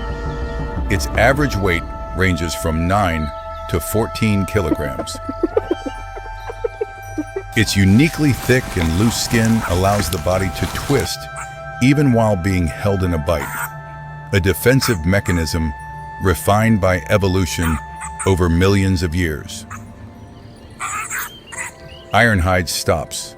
Its nose drops close to the ground, nostrils flaring rapidly with each breath. Something in the morning air causes it to change direction. The honey badger's sense of smell can detect prey at distances far beyond what the eye can see. A single odor molecule is enough to trigger its instincts. Ironhide begins to accelerate, head lowered, tail held level, the typical hunting posture of a honey badger, signaling that it is not exploring, but closing in on a confirmed target. The scent Ironhide has picked up is no ordinary prey. It is the smell of newborn hyena cubs, creatures not yet capable of defending themselves. Up ahead, concealed behind a thorn bush, lies a complex burrow system. This is the territory of a hyena clan, one of the most organized hunting collectives in Africa. At this hour, most of the clan's adults have left to forage. Only a few females remain behind, on guard. But Ironhide seems entirely unconcerned. To understand why a 12-kilogram animal would dare approach the territory of a species with the most powerful bite force among mid-sized carnivores, we must look at the very nature of this creature. The hyena is a carnivore with one of the strongest bite forces among mid-sized predators, reaching over 1,000 pounds per square inch, enough to crush the thickest bones. Hyenas live in a matriarchal social structure. Females hold higher rank than males. Within the clan, all territorial defense decisions are coordinated collectively. Every movement of the clan reflects thousands of years of evolutionary cooperation, not the strength of any single individual, but the efficiency of the group. Bite force is not their only advantage. Hyenas can sustain a pace of 50 to 60 kilometers per hour over long distances. A chase is not meant to catch, it is meant to exhaust. Ironhide continues forward. It moves along the downwind path, keeping its own scent from drifting ahead. Step by step, the distance to the burrow closes. This is not the first time a honey badger has approached a hyena den. Field observations show that this behavior appears when food sources become scarce. Risk is always present on the honey badger's journey. But for this species, danger is not a reason to stop. It is merely a variable in the equation of survival. Ironhide crosses the outer boundary of the territory. It is now within range where any hyena can spot it and react within seconds. At the burrow entrance, the cubs lie huddled together. They are not yet capable of self-defense, still inside the den, and entirely dependent on the clan. The honey badger takes a few more steps forward. Its nose sweeps close to the ground, head tilting slightly to the right, the typical scent-tracking behavior before a strike. It has detected the cubs. A short, sharp cry rises from the hyena's burrow. A cub is pulled out into the light, and in an instant, the stillness of the grassland vanishes entirely. The nearest female hyena raises her head, both ears standing straight up. She immediately understands this is no sound of wind or playful cubs. It is a warning sign of danger. Within seconds, the mother hyena lets out a series of low, drawn-out whoop calls. The signal carries far across the plain, calling other clan members to return immediately. Ironhide turns around. Behind it, the hyena clan is accelerating from two directions, while ahead lies only open ground with nowhere to hide. Surrounded in that moment, the honey badger drops the cub and turns to face the threat. Its survival instinct chooses to fight rather than flee. The mother hyena moves straight to the cub, lifts it gently in her jaws, and pulls it back toward the burrow. Meanwhile, the two remaining hyenas advance on Ironhide. For the hyenas, securing the cub is only the first step. Once the vulnerable individual is safe, the clan typically coordinates to eliminate the intruder from their territory. Ironhide does not run. Hackles raised, back lowered, jaws wide open, a full combat stance. For this animal, escape sometimes begins with confrontation. The hyenas take turns attacking. The honey badger spins in half a second and bites back into the nearest muzzle. The hyena recoils, not from pain, but from surprise. This is the moment where the honey badger achieves something rare in nature, making a much larger animal pause. For a few seconds, the hyena clan hesitates. But that pause does not last. One hyena moves in from behind, while another draws its attention from the front.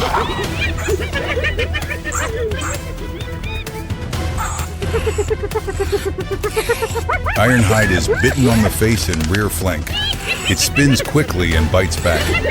The loose skin allows the twist, but cannot hold off two sets of jaws at once. In a multi-opponent confrontation, endurance is the deciding factor. Ironhide can tolerate pain far beyond the ordinary, but it cannot compensate for a sustained numerical disadvantage. Ironhide begins to retreat toward the edge of the hyena's encirclement, step by careful step. It searches for a gap to break through, as the gray-brown ring slowly tightens. This is the hallmark of the hyena encirclement tactic. No need for a decisive strike. Simply maintain pressure, cut off the escape route, and wait for the opponent to exhaust itself from within. Ironhide bites back once more, fierce, but unable to create any distance. Energy drains steadily, each rotation of the body costing more than the last. In nature, the line between life and death rarely arrives suddenly. Sometimes it comes slowly, through each shortened breath of a creature still in the fight. Ironhide still stands, still turning to face the nearest attacker. Its deepest instinct will not allow it to fall while it can still fight. The hyena clan coordinates a final assault. Force converges from three directions at once. And this time, the honey badger no longer has the speed to break free. Ironhide goes down. The hyena clan gathers around the one who dared invade their territory. The grassland returns to silence after everything has been decided. In field observations, honey badgers attacking hyena dens is not uncommon. The outcome typically depends on how many clan members are present at the time. Outside the burrow, the hyena cubs lie still. They do not yet understand what has just taken place out there. They only know that their mother's familiar presence is still close beside them. Adult male honey badgers have an average lifespan of 7 to 10 years in the wild. In that time, they may face lions, leopards, and venomous snakes, and most of the time, they survive. Today is simply an exception. But the fall of one individual does not mean the fall of a species. Elsewhere, on the grassland, another honey badger is still digging into a beehive, hunting, and continuing the cycle of survival. On this grassland, There is no permanent victory. Each day is only a series of survival choices, where every species, from hyena to honey badger, plays its role in an ecosystem far greater than any single individual. The East African savannah at dawn. The golden light of early day spreads slowly through the acacia canopy, warming the earth still damp with the night's dew. Herds of zebras and antelopes begin moving toward the water source. The rhythm of the savannah awakens with each footfall, orderly and peaceful.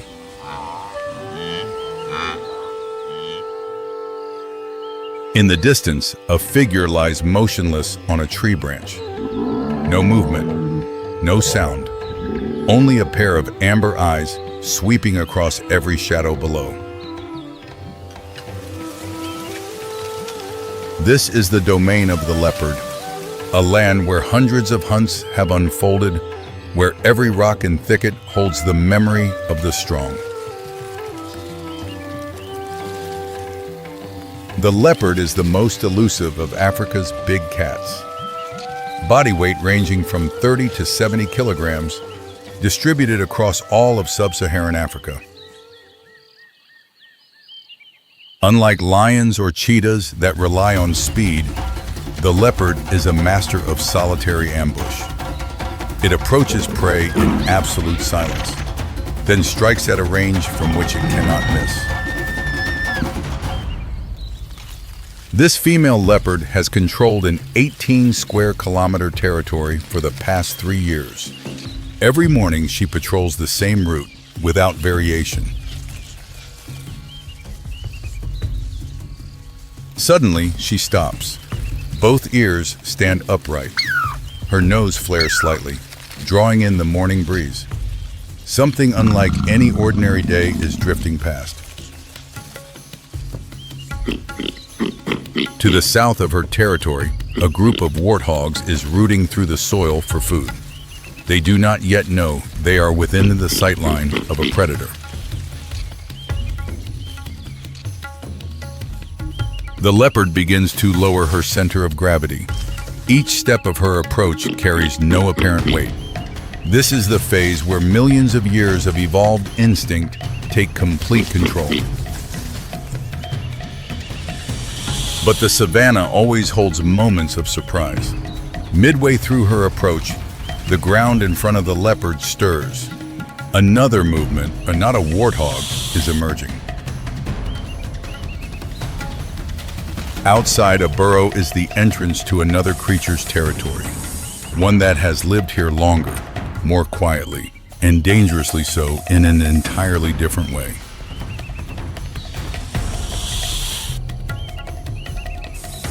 A black cobra begins to slide out.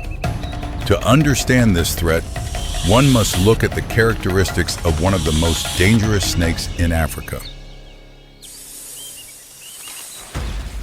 The black cobra is named after its dark body color. When threatened, it flares its hood to appear larger, a clear warning signal before attacking. Ranging from 1.5 to 2.5 meters in length, the black cobra moves at a moderate pace, but with extreme agility. When threatened, it can launch an attack in an instant, with a reaction time of just 0.2 to 0.5 seconds. The black cobra's venom is a mixture of neurotoxins and cytotoxins. Without treatment, a victim can die within 20 minutes to a few hours, depending on the amount of venom injected. In the savanna ecosystem, the black cobra is not typical prey for a leopard. The two species rarely encounter each other, because each is clever enough to avoid the other. But this time, there is no other choice. The snake's burrow lies directly in the leopard's only approach path. Two territories, two instincts, the same moment. Every move that follows will be decided not by strength or venom, but by who makes the first mistake. This is where two systems of evolution collide. The black cobra detects the leopard when less than 2 meters separate them. Instantly, it rears its front body upward, mouth slightly open. This is the language of territorial defense. The leopard does not retreat. Its nervous system has shifted state. From hunting to confrontation, both are now locked in a situation with no safe way out. The leopard extends a probing swipe with its front paw. The snake reflexively shifts to the right. No contact is made. It is only the first test, measuring the other's reaction speed. The snake counters immediately, a lightning-fast forward strike. The leopard pulls back just in time. The safe distance is entirely erased. Both sides are reading each other's rhythm. Normally, such confrontations end quickly. One side withdraws. But here the space is compressed.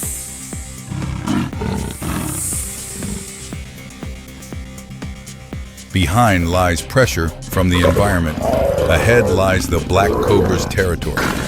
Neither side will yield.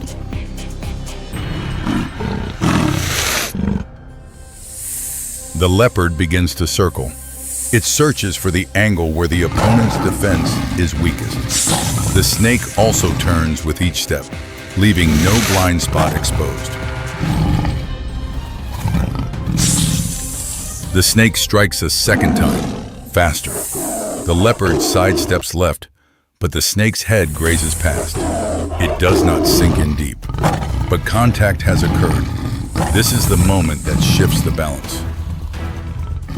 The amount of venom injected is not enough to cause immediate paralysis, but the neurotoxin has already begun moving through the bloodstream.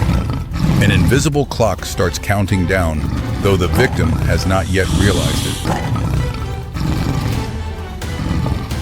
The leopard launches a powerful counterattack, both front paws pinning down the snake's head. But the black cobra twists its body. Force from both sides erupts simultaneously.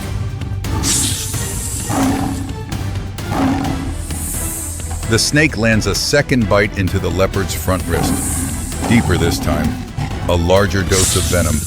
The leopard yanks its paw away, shakes hard, and backs off. Retreating into the shade, the leopard begins licking the wound. The front leg trembles faintly, the first sign of the nervous system being affected as the venom begins to take hold. The snake does not give chase. It holds its position, body raised high, tracking every movement.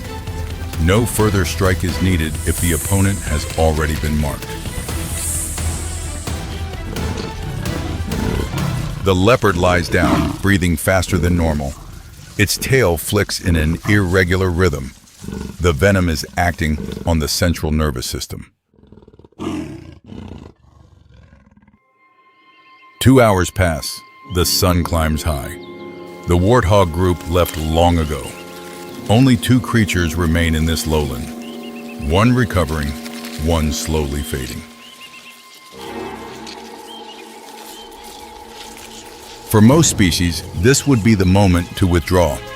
But the leopard is not programmed to give up. That very quality is what allows it to survive, and sometimes what pushes it to a dangerous limit. All 4 legs tremble faintly, but still bear weight. Instinct takes control. The leopard moves toward the black cobra again. Slower now, heavier. The snake rears higher, mouth wide open. The black interior of its mouth is fully exposed. The final warning. Every defensive mechanism has been activated to its maximum. But the leopard still advances. Its movement is no longer fluid, but its body mass remains a physical advantage. This is the moment where muscle strength and biological toxin Both reach their limit. The final clash lasts only a few seconds. The leopard throws its full body weight down, pins the snake, and drives its jaws into the body just behind the black cobra's head, the classic killing technique of the big cat family. In its final seconds, the black cobra attempts to use what strength remains to fight back, but it no longer has enough. A winner has been found.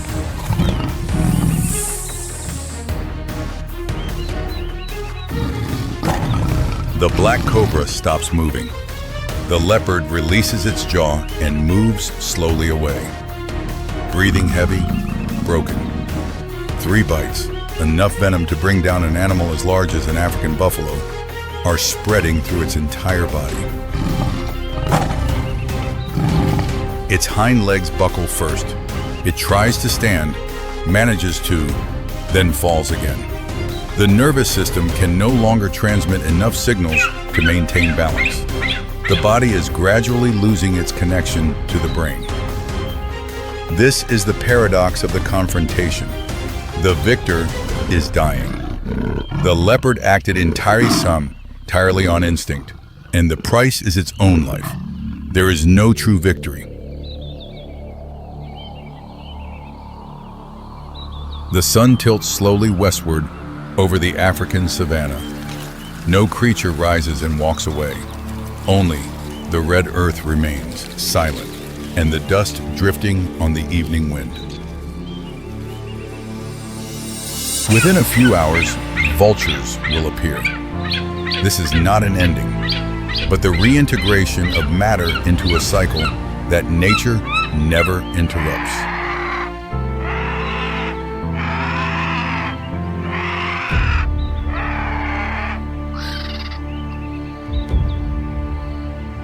The old territory still remains. Tomorrow, another leopard may pass through, or another black cobra will slide out at a fateful moment.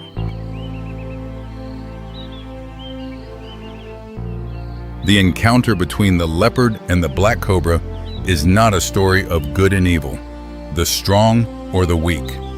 It is a story of 2 perfect biological systems, and the price paid when that perfection meets head-on.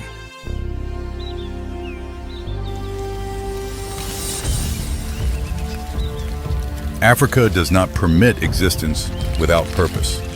Every creature here pays its dues through ceaseless evolution.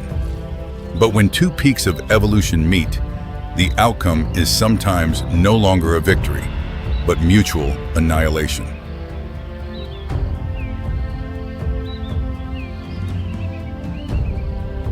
The savannah will continue this way, day after day, million years after million years. No judgment, no mercy, only the cold and perfect workings of nature.